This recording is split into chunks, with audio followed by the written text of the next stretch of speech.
नमस्कार, मैं भावना ठाकुर और आप देख रहे हैं कोहराम लाइव। लगन समारोह में हुई फायरिंग में एक जवान युवक अमन सिद्दीकी की जान चली गई। अमन के मारे जाने की फैली खबर के बाद घर के लोगों में मातम छा गया। शादी की खुशियां उदासी में बदल गई। मौका वारदात पर पहुंची पुलिस आसपास लगे सीसीटीवी फुटेज को खंगाल रही थी। कुछ लोगों का कहना था कि घटनाक्रम को लेकर जो भी बातें सामने आएंगी वो चौंकाने वाली होंगी। वैसे पुलिस को घर वालों से ही घटनाक्रम को लेकर पूरी जानकारी मिल गई है। पुलिस गोली चलाने वाले के काफी करीब तक पहुँच गयी। यह वारदात बीती रात राजधानी रांची के चर्च रोड इलाके में हुई। रांची में G20 के प्रतिनिधियों की बैठक आगामी 2 और 3 मार्च को प्रस्तावित है। बैठक में शामिल होने लगभग 150 डेलीगेट्स रांची आएंगे। सभी के ठहरने का इंतजाम होटल रेडिशन ब्लू में किया गया है। इन सभी के खाने पीने के सामानों की जांच की जाएगी। इसको लेकर रांची डीसी राहुल सिन्हा ने जुगाड़ कर दिया है। डीसी ने सिविल सर्जन को डॉक्टरों की टीम को 3 शिफ्ट में प्रतिनियुक्त करने को कहा है। देर से घर लौटे नाबालिग बेटे की अपनी मां से किसी बात को लेकर कहासुनी हो गई। उसे इतना गुस्सा आ गया कि मां को पीटने लगा। बीच बचाव करने आए पिता को भी डंडे से पीटकर जख्मी कर दिया। इल्जाम है कि मां के सिर पर डंडे से इतना जोरदार वार किया कि वो गिर पड़ी। खून से लथपथ बैशाखी मुंडा ने वहीं दम तोड़ दिया। पुलिस ने नाबालिग बेटे को गिरफ्तार कर लिया है। मामला जमशेदपुर के बरसौल थाना के छोटा धडागरी गाँव का है।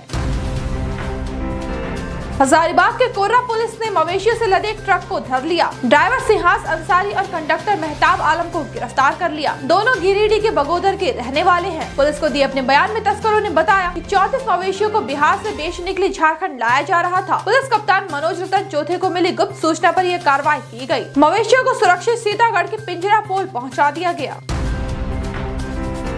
चाईबासा में टोटो थाना क्षेत्र के रुंकुबुड़ जंगल में बीती शाम आईईडी ब्लास्ट हुआ। इस ब्लास्ट में एक महिला जख्मी हो गई। करीब 55 साल की जेमा बहांदा जंगल में लकड़ी चुनने गई थी। आज भोर में गांव वालों की नजर उस पर पड़ी। सूचना पुलिस को दी गई। पुलिस ने जख्मी महिला को घटनास्थल से लाकर सदर अस्पताल में एडमिट करवा दिया। इधर गोइलकेरा थाना क्षेत्र के मिरालगढ़ में प्लांट किए गए 4 शक्तिशाली आईईडी बमों को आज बरामद कर डिफ्यूज कर दिया गया।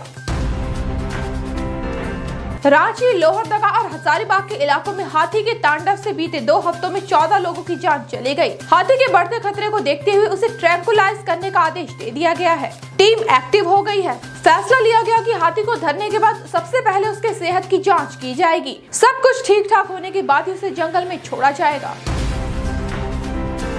4 छोटे छोटे बच्चों की मां को जीने नहीं दिया गया। इल्जाम है कि उसके पति ने ही उसकी जान ले ली। बीवी को मारने के बाद वो खुद को भी मिटाने की कोशिश कर रहा था। तभी मौके पर पहुंची पुलिस ने उसे दबोच लिया। वहीं बिट्टी मरांडी की डेड बॉडी को पोस्टमार्टम के लिए सोना जोड़ी सदर अस्पताल भेज दिया गया। वारदात पाकुड़ के मुफस्सिल थाना क्षेत्र के काशीला गाँव से सामने आई है। बढ़ती गर्मी को देखते हुए झारखंड सरकार अलर्ट मोड में आ गई। खासकर पीने के पानी को लेकर एक्शन प्लान तैयार करने को कहा गया है। नगर विकास विभाग के सचिव विनय कुमार चौबे ने शहरी निकायों के साथ एक वर्चुअल बैठक की। गर्मी में पानी की कमी न हो, इसके लिए व्यवस्था दुरुस्त करने को अधिकारियों को कहा। 1 सप्ताह में एक्शन प्लान बनाकर इम्प्लीमेंट करने का निर्देश सचिव ने पदाधिकारियों को दिया।